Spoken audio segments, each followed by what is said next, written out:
Box number 2. Let's get this guy back in place just a little bit.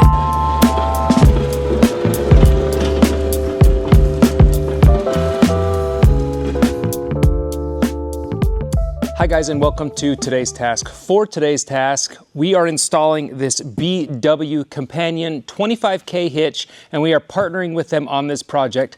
Let's get started. A few months ago, I upgraded my truck from a 3/4 ton to a 1 ton, which means my hitch changed as well. And that's why we're gonna be putting this brand new hitch on. My old pickup truck actually had the patented B&W turnover ball hitch, which I installed and which I made a video actually on how to install, and I will link that down below if you're interested in it. It's a good watch.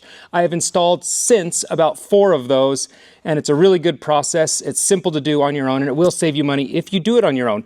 But what we're doing today is something that I didn't foresee. My new truck came with OEM parts, which means it comes with this puck system built in. So there is actually a connection for a gooseneck ball already in place, and these other pucks are for connections for your fifth wheel system as well. Now those are Ram parts. That's what came with my truck. And luckily the people at B&W Hitches have made every kind of combination of hitch you can possibly think of for whatever manufacturer vehicle you have, especially in the heavy duty pickup series.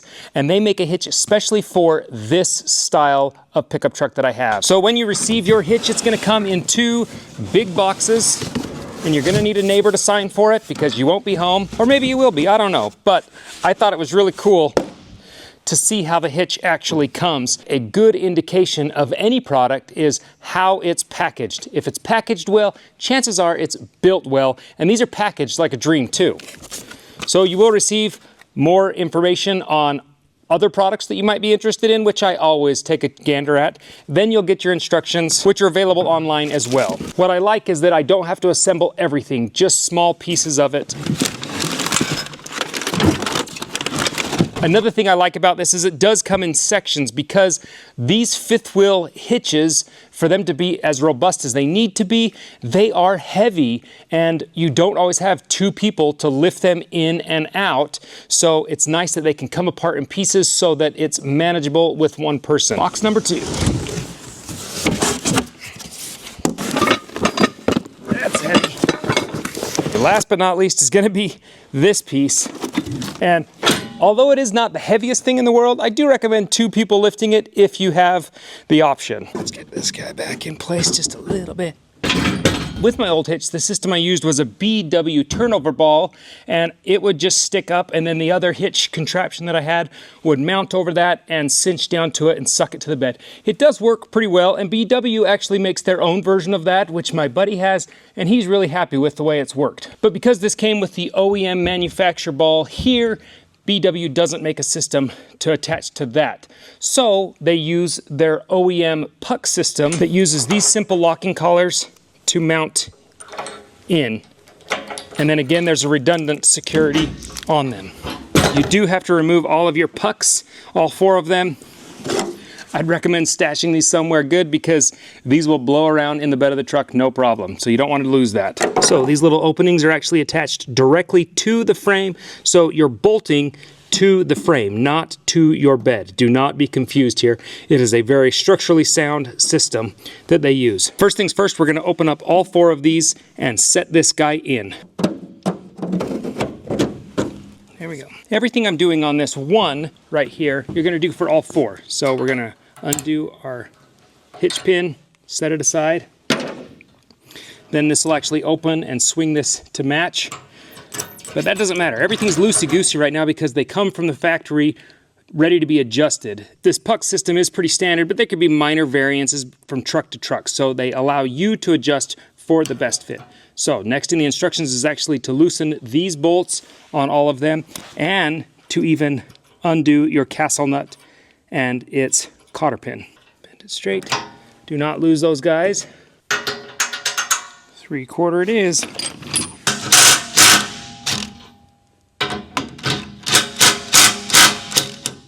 Now with all of our parts loose, we can actually fit this guy in place.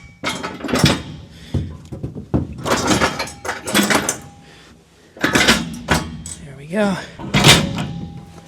One side in, almost in. So next we can actually tighten those bolts back up. But we want to be careful because sometimes it may shift a little bit, so if you tighten it in one spot, it may not lift up out. What we want it to do is secure those latches in place so that when we set it on top, it will slide right in without finagling anything, and then we can lock them properly. So all we're doing now is just fitting those feet perfectly to this truck. With these back two still open, I want to lift. Okay, that feels good. We'll do the same up front. Now we're going to get our torque wrench ready and take it to 80 pounds of torque, just like so. Then you'll go back and tighten this little screw so it holds the tension, and that torque wrench is set at 80 pounds.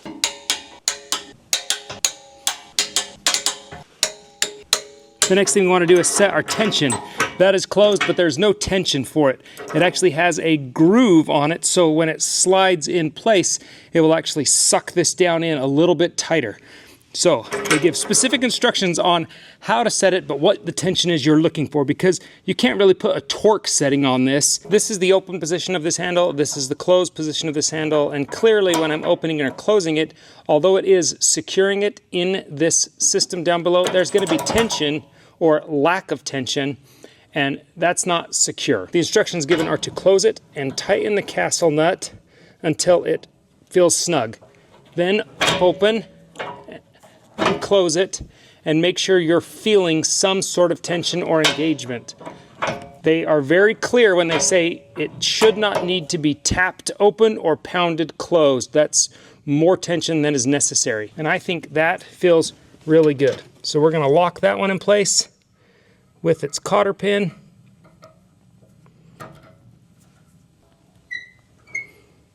And give it a small bend, and then that guy will lock in place. Then you can even put your secondary secure pin in as well. Yep, that feels really nice right there. Put in our cotter pin, give it a little bit of a bend.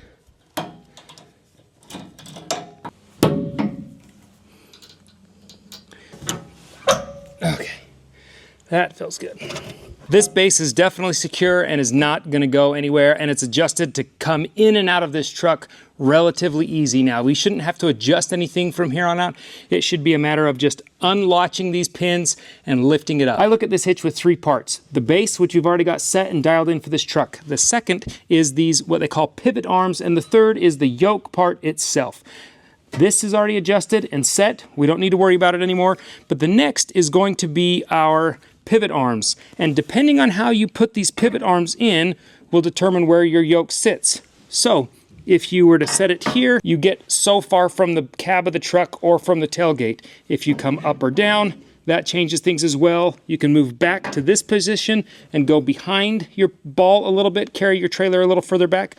If you flip them around, you can even make it carry as far forward as possible and as low or high as possible. So there are multiple different options for how you want to set up your trailer, and they give some guidance on it. Looking at this diagram, you can see you can either have it at a height different position, which is 17, 18, or 19 inches high, or you can have it starting from the back 4 inches behind the axle, 2 inches behind over the axle, or 2 inches in front of the axle. And they give you the bolt pattern for all of these. I am going to go at an 18-inch and 2-inch behind the axle. That is roughly where I'm towing from already, and I don't want to disrupt my trailer to truck distance.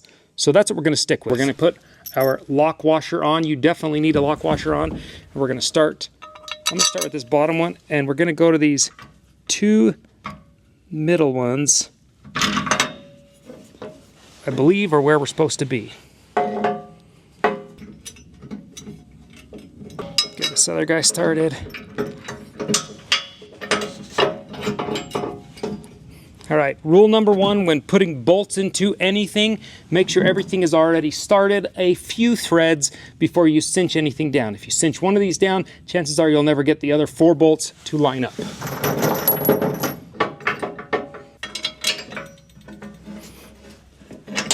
Now with our drill, we can actually secure this guy to our hitch. Why does that say?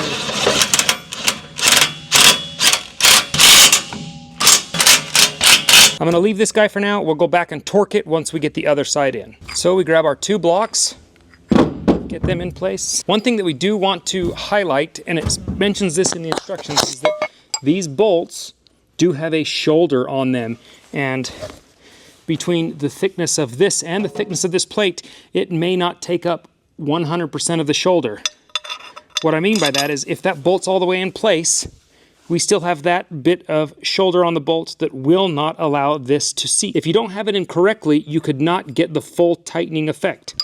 So what I want to show you is this. This is a very over-dramatized version of what they're talking about, but if you put the nut on this way, you could run into where this is seated as far as it will go, and you could have a little bit of playing. You'll take up a little bit of that with parts, but it may not give you the fullest tension you could have. Now let me show the opposite and the proper way to have this block installed. Now you can see that this nut block is sitting completely against this, and it is seated down tight. And that's what we are going for. If you're wondering which is the proper way, the threads need to be on the outside of the block, and this needs to be the part going against the wall so that your shoulder has room to go into it.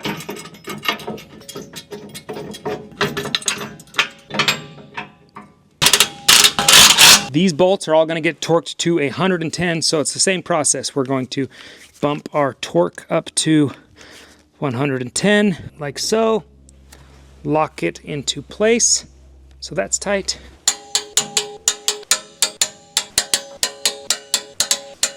This guy is set and officially ready for the third part of our hitch. The next step is to assemble this little guy. This is a spring that will help your coupler, or what I call the yoke, to pivot back when it's not got any pressure on it. That way it's ready for hitching. So you just have to bolt this guy to this little clip. It comes in a little baggy, but one of the notes it doesn't really show is which way to do it. And you put the side with a little pin right there over top so it holds this in place. And then we're going to mount this to the bracket. On the driver's side, a 1/2 inch down from this. I know these are 1/2 inch, so we can set it there. And this is the only time it requires a hammer, is to just tap this guy on.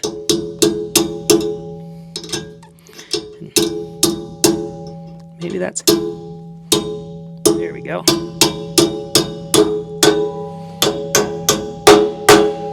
There we go.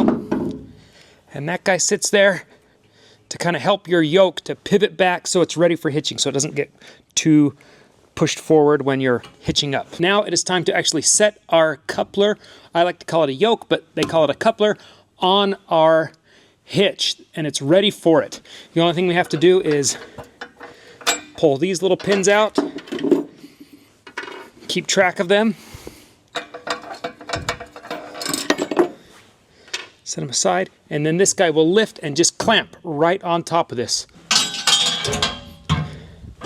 There we go. Okay, yep, you know you're in because those will lay flat back down. And you're just going to simply put your pins back, put this other safety pin in place.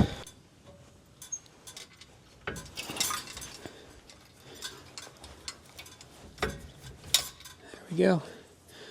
Put this guy in place, and our yoke is in place.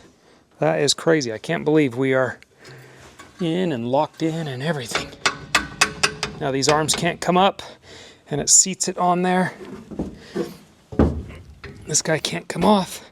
I mean, that's a very secure feeling hitch. That's awesome. Fantastic. One last step, we're going to actually attach our arm to this so that we can unlock it by reaching over the bed rather than having to crawl in. We're going to undo this safety pin, open up the collar. In your last bag of hardware, you'll have these couple of Allen head bolts, and then these washers, flange washers. Bolts in. Just get them started.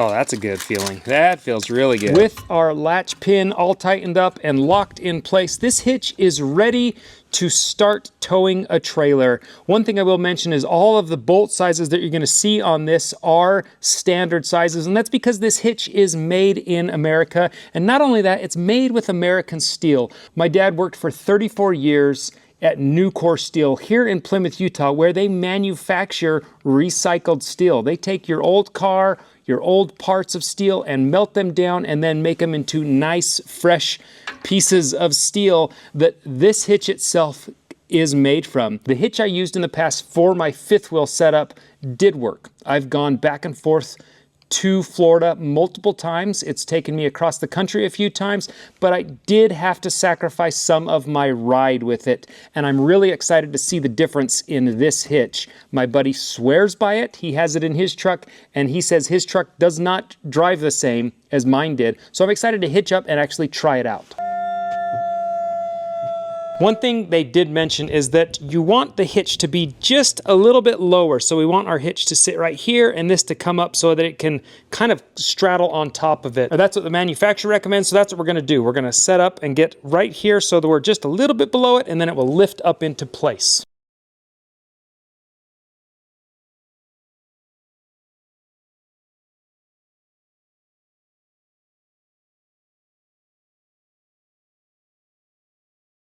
Locked in and ready.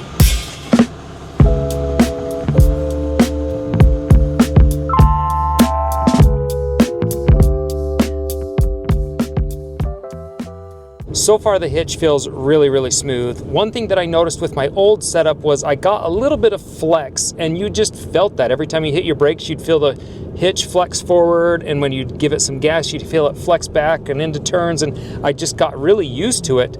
But on this hitch, you do not feel it. It feels very secure, very tight, as if the truck and trailer feel connected way more securely. So I'm really impressed with that. It makes me really excited to take this on the road and actually put some serious miles. But the roads leading up to our house are pretty windy, pretty bumpy, and if it feels good on those roads, it's gonna feel great on the open road. First tow with the hitch, that felt really, really nice. I'm really happy about it. I will link this hitch down below if you guys are interested in it.